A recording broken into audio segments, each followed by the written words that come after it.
Çünkü ne şikasın? Şike. Niye? Yumurta koyuyoruz.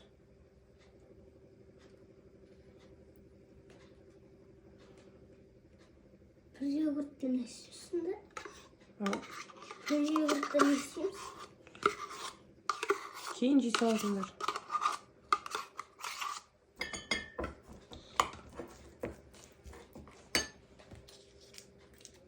Şimdi var.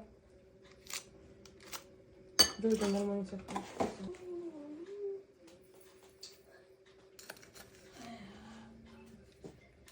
Again, telefon apar.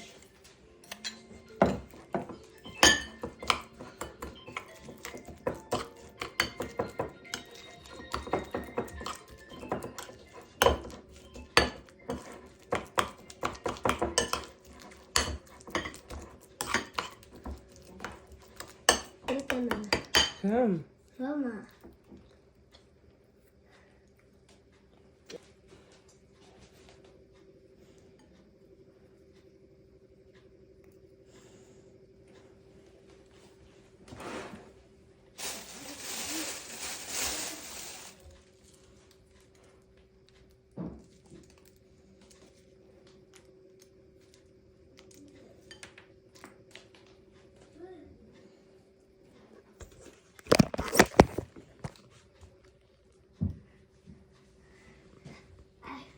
Anne, herkes